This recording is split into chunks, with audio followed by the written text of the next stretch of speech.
জীবনে ভালো থাকার জন্য নিজেকে বলুন, বারবার মনে করিয়ে দিন, আপনি আগেও পেরেছেন, এখনও পারছেন, সামনেও পারবেন। কারণ আপনি পারেন না, আপনি বোঝেন না, আপনার হয় না, আপনার সমস্যার কথা মনে করিয়ে দেওয়ার জন্য বন্ধুরূপী বহুত বন্ধু আপনার কাছে থাকবে।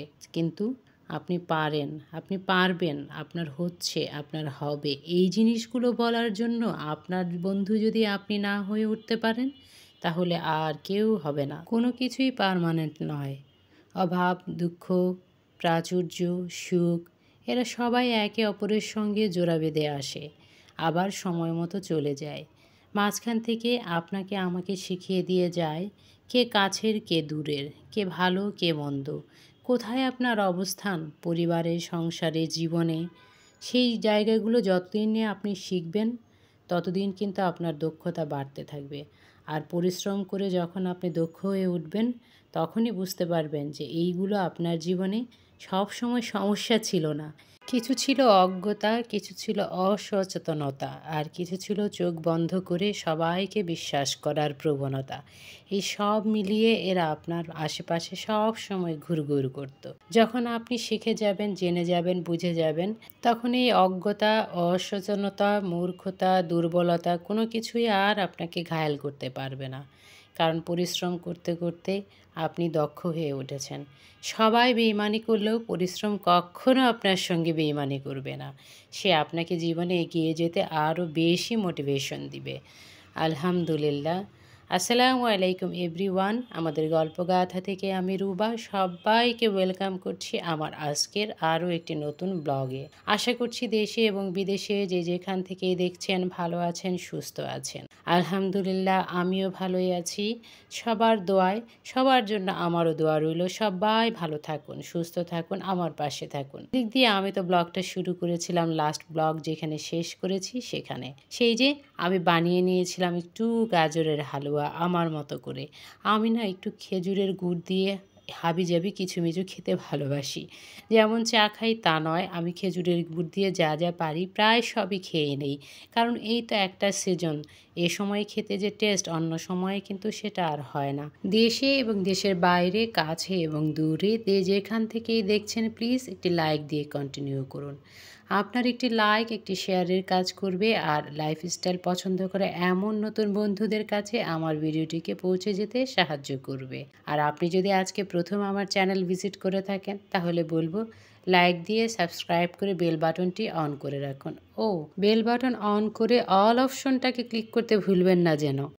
এতে আমি যখনই ভিডিও দিই আপনার কাছে নোটিফিকেশন পৌঁছে যাবে, আর আপনি আপনার পছন্দ মতো সময়ে আমার এই লাইফস্টাইল ব্লগগুলো দেখে নিতে পারবেন, জেনে নিতে পারবেন কি কি আছে, কি কি থাকে এই ব্লগগুলোতে। অলরেডি যদি আপনি লাইক, সাবস্ক্রাইব এবং বেল বাটন অন করে রাখেন, অল অপশনটি ক্লিক করে থাকেন, তাহলে আপনাকে অসংখ্য ধন্যবাদ। কমেন্ট করার জন্য কমেন্ট বক্স অলওয়েজ খোলা আছে। আপনি যখন খুশি কমেন্ট করে দিতে পারেন কোনটা ভালো লেগেছে আর কোনটা ভালো লাগেনি, কিংবা কি অ্যাড করলে আপনার কাছে আরও ভালো লাগতো, সবটাই আপনি জানাতে পারেন। শুক্রবার দিন সকালবেলা আবার ক্যামেরাটা অন করেছি। আমি তো এই যে ভাত ভাজি করে নিয়েছিলাম ডিম দিয়ে, গরমও হয়ে গেছে, ভাজিও হয়ে গিয়েছে। আমি যদিও ভাত খাইনি, আমার জন্য সবজি সেদ্ধ করেছিলাম, সেটাকে একটু উল্টে পাল্টে গরম করে নিয়েছি ভেজে, হালকা তেল দিয়ে, আর দুটো ডিম পোস্ট করে নিয়েছি। এই ছিল আজকাল আমার নাস্তা। আমি এটাই খাচ্ছি, বেশ ভালো লাগে, শরীরটা হালকা লাগে, ট্রাই করে দেখতে পারেন। আর যে কোনো ধরনের সিড বা সিড মিক্স তো স্টার্টিংয়ে থাকছেই। দারাজ থেকে কেনাকাটায় যেমন সুবিধা আছে, এর বিপরীত অবস্থাও কিন্তু এর সঙ্গেই বসবাস করে। এর আগে আমি দুটো ঘড়ি অর্ডার দিয়েছিলাম, সে একই ঘড়ি দুটো দিয়েছে আমাকে। যাই হোক, চেঞ্জ করা ঝামেলা বলে সেটা তো রেখে দিয়েছিলাম। এবারও সাদা আইপড দিয়েছিলাম, আমাকে ব্ল্যাকটা দিয়েছে। কিন্তু অসুবিধাটা হলো, যিনি এই ব্ল্যাকটা অর্ডার করেছিলেন তার কাছে তো সেই লেস প্রাইজের হোয়াইট আইপডটা চলে গিয়েছে, কারণ এটার দাম 500 টাকা বেশি ছিল বলে তো আমি তখন অর্ডার দেইনি। পার্সেলটা আনবক্স করে আরাম করে এক কাপ চা খেয়ে নিয়ে আমি তো কাজে নেমে পড়েছি। আবার এই যে সবগুলো বিছানাপত্র গুছিয়ে নিয়েছি, যেগুলো বেডশিট চেঞ্জ করতে হবে সেগুলো চেঞ্জ করে দিয়েছি। শুধু বিছানার শিটগুলোই চেঞ্জ করিনি, ফ্যানগুলোর শিটগুলোও চেঞ্জ করে দিয়েছি। মানে ওদের গায়ে যে ধুলোর পোশাক ছিল সেটাকে খুলে দিয়েছি, মুছে পরিষ্কার করে ওদেরকে আবার সাদা ধবধবা করে নিয়েছি। রাইস কুকারে কিন্তু রাইসটা আমি অলরেডি বসিয়ে দিয়ে চলে এসেছি। ওটা হতে থাক আর আমি আমার গোছগাছ কাজগুলো করে নিচ্ছি। আমার নতুন এবং পুরাতন সকল বন্ধুদের জন্য রইল আমার অশেষ দোয়া এবং ভালোবাসা। দোয়া আর ভালোবাসা ছাড়া তাদের জন্য আর যাই করি না কেন সব কিছুই কম হয়ে যাবে। সুন্দর সুন্দর কমেন্টস করে ভালোবাসা দিয়ে যারা আমার পাশে আছে, যারা আমাকে নতুন নতুন কন্টেন্ট তৈরি করতে উৎসাহ দিচ্ছে, তাদের জন্য অন্তরের অন্তঃস্থল থেকে রইল দোয়া। দোয়াই উত্তম উপহার।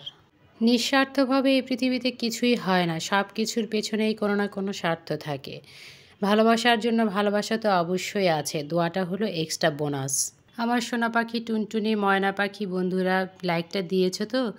থাম্বনেইলে যা বলেছিলাম ৩ রকমের ভাজা পোড়া, সেই সন্ধ্যার সময় আমি চলে এসেছি কিচেনে। ৩ রকমের ভাজা পোড়া মানে শীতকালের পাকোড়া তৈরি করে নিচ্ছি। একই ব্যাটার দিয়ে আমি তৈরি করে নিয়েছি ধনেপাতা, পালং শাক আর বাঁধাকপির পাকোড়া। পালং শাকের পাকোড়াটা কেমন সোনার মতো চকচক করছে, আসলেই সোনার মতো। যে বাচ্চারা শাকসবজি খেতে চায় না তাদেরকে আসলে এভাবে করে দিলে খেতে পারে। চেষ্টা তো করে দেখাই যায়। আমি তো এভাবেই খাওয়াই যতটুকু পারি। এই যে সন্ধ্যার নাস্তায় আমি তৈরি করে নিয়েছি ধনেপাতা, পালং শাক আর বাঁধাকপি। আগে ধনেপাতাটা করেছি ব্যাটারে ডুবিয়ে ভেজে নিয়েছি। তারপর পালং শাক, তারপর সে ব্যাটারের মধ্যে বাড়তি করে চালের গুঁড়ো আর যা যা ছিল সব দিয়ে বাঁধাকপির পাকোড়াটা করে নিয়েছি। সবার পরে বাঁধাকপিরটা করেছি। একই সাথে ৩টে পাকোড়া হয়ে গিয়েছে। আর করে নিয়েছিলাম চা। এই যে ৩টা কাপে ৩টা চা করে নিয়েছিলাম। আসলে আরেকজন চা খায় না, সেজন্য তার জন্য ছিল না। আশা করছি এবং বিশ্বাস রাখছি নতুন এবং পুরাতন আমার সকল বন্ধুরা আমার এই ছোট্ট ব্লগটির শুরু থেকে শেষ পর্যন্তই ছিলে। কে টুস করে এসে ঢুস করে ঢুসা মেরে চলে যাচ্ছে সেটাও ইউটিউব দেখছে, আর কে ছোট্ট ব্লগ বড় ব্লগের কতটুকু দেখছে সেটাও ইউটিউব দেখছে। আসলে এখানে পার্সোনাল কিছু নেই, সব কিছু দেখছে ইউটিউব, এবং সে যেভাবে যাকে খুশি তখন তাকে সেইভাবে পুরস্কৃত করবে। আশা করব পাশে থাকবে, ভালোবাসা দিবে, ভালোবাসা পাবে। ধৈর্য ধরে আমার এই ব্লগটি কন্টিনিউ করার জন্য অসংখ্য দোয়া ও ভালোবাসা। কোথায় কোন অংশটা ভালো লেগেছে ছোট্ট একটা কমেন্টস করে জানিয়ে দিতে পারো কোথা থেকে তুমি দেখছো। অসুস্থ অবস্থায় যিনি আমার এই ব্লগটি দেখলেন, দোয়া করি সৃষ্টিকর্তা তাকে সুস্থতা দান করুন, আমিন।